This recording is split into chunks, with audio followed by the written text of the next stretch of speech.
Hello বন্ধুরা, welcome back to my channel. আজ চলে এসে আমরা দীপাদের স্টোরি নিয়ে। তো চলো বন্ধুরা দেখে দীপার আজকে কি করে। ও বান্ধবীরা চলো, আমরা চলে এসেছি মন্দারমণি। চ চ নাপ নাপ, স্কুটি থেকে নাপ সবাই। হ্যাঁ হ্যাঁ, কি সুন্দর নাপছি, কত সুন্দর ঢেউ দিচ্ছে। দাঁড়া দাঁড়া, নাপছি।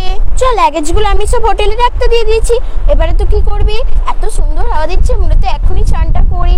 একটু পা তো ভেজানো যাবে, চ আমরা পা ভেজাতে চাই বরঞ্চ। অবশেষে বল দীপা, তোকে আমাদের সাথে ছাড়লোই আমাদের সাথে ঘুরতে যাওয়ার জন্য। হ্যাঁ রে, কি বলবো, তোরা থাকলে তো সবই হয়।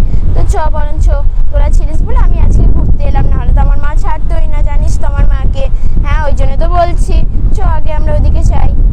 বা এখানে কত ঝিনুক পড়ে আছে, সব কুড়াতে হবে। কি ভালোই না লাগছে, এক এক করে ঘরে নিয়ে যাব ঝিনুকগুলো কিছু কিছু। চ দীপা, চ আরও একটু ওদিকে যাই। এই না রে, জামা কাপড় ভিজে গেলে তখন কি হবে, চ আগে ঘরে গিয়ে জামা চেঞ্জ করে আসবো। আরে না রে, একটুনি পা ভেজালে কিছু হবে না, চল চল। ওই যে সমুদ্রের ঢেউটা আসছে, তাড়াতাড়ি তাড়াতাড়ি যাই। এই তো ঢেউ আসছে। ও কি সুন্দর, কি ভিজে গেলাম আমি। আর চ আর ভিজলে হবে না, না হলে আমার আবার জামা কাপড় ভিজে যাবে, তখন আবার প্রবলেম হয়ে যাবে। চ এবার সমুদ্রের পাড় থেকে হাঁটতে হাঁটতে আমরা ওইদিকে যাই। চ একটু ঘুরতে যাই। এবারে ওইদিকে ঘুরে আসি। চলে এসো। এই দেখ, আমাদের পাশের গ্রামের কাকিমারাও এসছে। চ একটু আলাপ করে আসি। এই হ্যাঁ, চ দীপা চ। ওই রিনি, তুই এখানে কি করছিস? এই দেখ না, আমরাও তো এখানে ঘুরতে এসেছি, তা তোরা আগে বলিস নিস কেন এখানে? হ্যাঁ রে, দেখ না, আমাদের এখানে একটু বাস টাস ছেড়েছিল, তো তাই এখানে সবাই মিলে এসেছি। আরও সবাই এসছে, ওরা সব ওদিকে ঘুরতে গেছে। ও আচ্ছা, যাই হোক, চ তোদেরকে দেখতে পেলাম তো ভালোই হলো।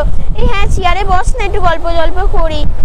কি রে রিনি, কবে বিয়ে করবি? হ্যাঁ, তোর বিয়েতে ভাবলাম আমরা একটু নেমন্তন্ন খাবো, তার তো হলো না। আর দীপা এদিকে কবে যে বিয়ে করবে তার নেই ঠিক। সব ওরাও বিয়ে করতে চাইছে না, তুই তাহলে কবে করবি বল? হ্যাঁ রে সানা, তোর খালি ওই একই কথা, খালি বিয়ে করব। তুই কবে বিয়েটা করছিস বলতো? এমনি কি বেলা হয়নি নাকি? খালি আমাদেরকে বলছিস বিয়ে করার কথা, আর নিজে খালি আইবুড়ি কুমারী হয়ে থাকবি বল। সে আমি বিয়ে করব, কিন্তু দেখ তোদের বিয়েতে না মজা করলে হবে আমাকে। আর বিয়ের পরে অত দেখ ওর মজা টজা করা যায় না, নাচ টাচ করা যায় না। ওই জন্য তো আমি এখন আইবুড়ো হয়ে আছি, বুঝিস না কেন আমার ব্যাপারটা? তোরা আমাকে সবসময় এরম ভাবে বলিস, তোরা বিয়ে কর।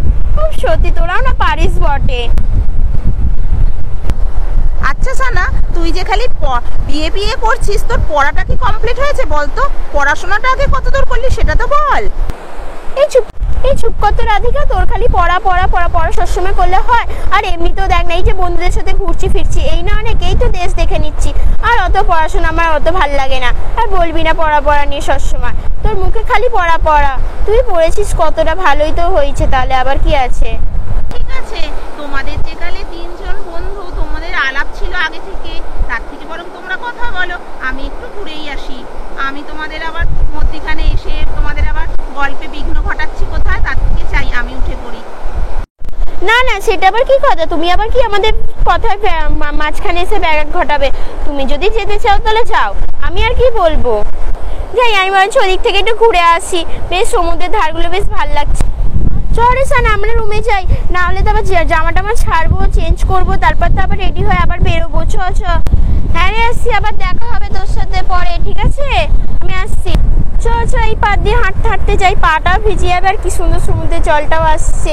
চ তো হ্যালো বন্ধুরা, আজ আমরা আসি আবার নেক্সট এপিসোডে, আবার তোমাদের সাথে দেখা হবে। ভিডিওটি ভালো লাগলে প্লিজ একটু লাইক, শেয়ার আর সাবস্ক্রাইবও করে দেবেন আমাদের পাশে থাকার জন্য। তো বাই বাই।